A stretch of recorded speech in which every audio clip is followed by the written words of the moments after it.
semua, di video kali ini kita bakal bahas tentang tokoh psikologi lagi dan lagi.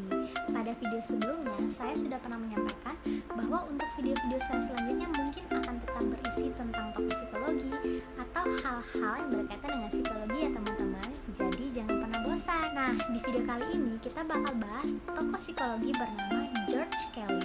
Beliau ini punya teori kepribadian yang berdasarkan pada pandangan tentang ilmu pengetahuan dan penyelidikan ilmiah yang eksplisit.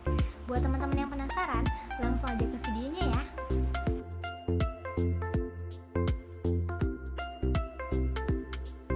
George Kelly. Beliau ini adalah seorang psikolog, terapis, pendidik, dan ahli teori kepribadian Amerika. Beliau terkenal dengan teori kepribadiannya yaitu teori konstruk personal. Struktur kepribadian George Kelly. Menurut beliau, struktur kepribadian manusia adalah sistem konstruknya. Konstruk merupakan cara menafsirkan dunia atau lingkungan. Konstruk merupakan konsep yang digunakan individu dalam menafsirkan, mengkategorikan, dan mempetakan tingkah laku. Individu mengantisipasi peristiwa dan menafsirkan jawabannya. Menurut Kelly, konstruk terdiri atas dua kutub atau kombinasi, yaitu persamaan dan perbedaan. Hal ini menunjukkan bahwa kita dapat memahami hakikat konstruk seseorang apabila dia hanya menggunakan kutub persamaan atau perbedaan saja. Konstruk-konstruk tersebut dapat dikategorikan ke dalam cara-cara yang bervariasi, yaitu A. Core atau inti yang artinya konstruk dari fungsi individu. B. Peripheral atau pinggir yang artinya konstruk yang dapat diubah tanpa modifikasi mendasar. C. Permeable atau dapat ditembus yang artinya konstruk yang terbuka dan dapat menerima elemen-elemen yang baru. D. Impermeable atau tertutup yang artinya konstruk yang menolak elemen-elemen baru. E. Tight atau erat yang artinya konstruk yang tidak mengubah-ubah prediksi. F. Loose atau longgar yang artinya konstruk dalam mana individu mengharapkan satu hal dalam satu waktu dan hal yang berbeda dalam kondisi yang sama. G. Verbal yang artinya konstruk yang mempunyai simbol kata yang konsisten. Dan yang terakhir, preverbal yang artinya konstruk dalam mana individu belum mempunyai simbol kata yang konsisten.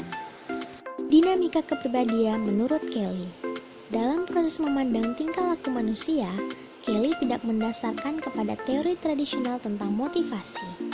Dalam hal ini, Kelly merumuskan suatu asumsi bahwa proses seseorang itu secara psikologis dijembatani oleh cara dia mengantisipasi peristiwa.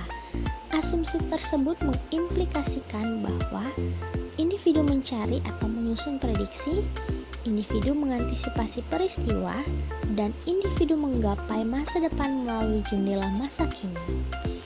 Kelly memperkenalkan dua konsepnya yaitu cemas dan ancaman. Cemas adalah suatu pengenalan bahwa peristiwa yang dikonfrontasikan kepada individu terletak di luar daerah sistem konstruknya. Seseorang akan mengalami kecemasan manakala dia tidak memiliki konstruk atau kehilangan pengertian akan peristiwa-peristiwa yang dihadapinya. Sedangkan ancaman merupakan kesadaran akan ancaman terjadinya perubahan struktur konstruk dirinya. Seseorang akan merasa terancam manakala dia merasa terjadi goncangan dalam sistem konstruknya. Contohnya, seseorang akan merasa terancam dengan kematian jika kematian itu dipersepsikan sebagai ancaman. Apa ya psikopatologi itu? Jadi, teori lain di samping konsep cemas dan ancaman, Kelly juga mengemukakan teori tentang psikopatologi. Menurut Kelly, psikopatologi merupakan gangguan respons terhadap kecemasan. Namun, yang mendasar bagi pandangan teori psikopatologi Kelly adalah upaya orang untuk menghindari kecemasan dan untuk menghindari ancaman. Sekian dan terima kasih semua.